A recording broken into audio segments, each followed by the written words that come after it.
সূর্য ওঠে ডোবে, দিন আসে আর যায়, ফুল ফোটে ঝরে, সব শেষ হয়। না না, সব শেষ হয় না, আবার নতুন করে শুরু হয়। ঈশ্বরের দেওয়া গিফটে আবার একটা নতুন দিন উপহার পেলাম। সুপ্রভাত বন্ধুরা।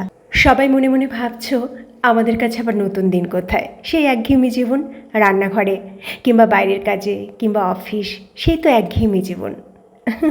আসলে জীবনটা একঘেয়েমি নয় গো, জীবনটা তো টক ঝাল মিষ্টি আর নোনতায় ভরা।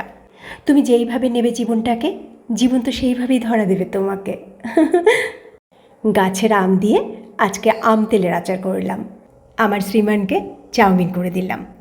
আহিলি সকালে টিফিন খায় না, ও অফিস বেরোয় বলে। এই দেখো, আমি যে কামিজটা বানিয়েছিলাম আজও পড়েছে। কেমন হয়েছে বলো?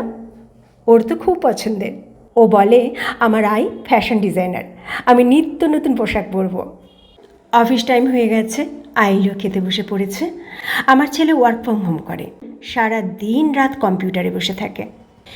এক এক করে যে যার ডিউটিতে বেরিয়ে গেল, আইলিও বেরিয়ে গেল, আমার বড় বেরিয়ে গেল। এই দেখো 10:30 বেজে গেল, এদেরকে এখনও খেতে দিইনি। আমার ঘরে শুধু আমরা নই গো, অনেক সদস্য আছে। আজ আমি ব্রেকফাস্ট করব কাঁচা ছোলা দিয়ে মুড়ি আর দইয়ের ঘোল। এই দেখো আমার মিষ্টি মিষ্টি কচি কাচারা চলে এসেছে। এটা হচ্ছে আমার জীবনের আরেকটা দিক, কবিতা। আমি কিন্তু একঘেয়েমি জীবনে থাকি না। ওই যে বললাম যে টক ঝাল মিষ্টি আর নোনতায় ভরা আমার জীবন। চলো আর কথা নয়, আমার কচি কাচাদের মুখে মিষ্টি মিষ্টি কবিতা একটু শুনবে না? করতে সারা রেগে মেগে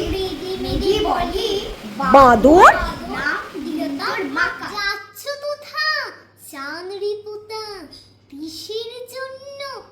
নিমন্তন্ন বিয়ে বুঝি না বাবুজি, কিসের তবে ভোজন হবে, শুধুই ভোজন, প্রসাদ ভোজন, তেমন প্রসাদ।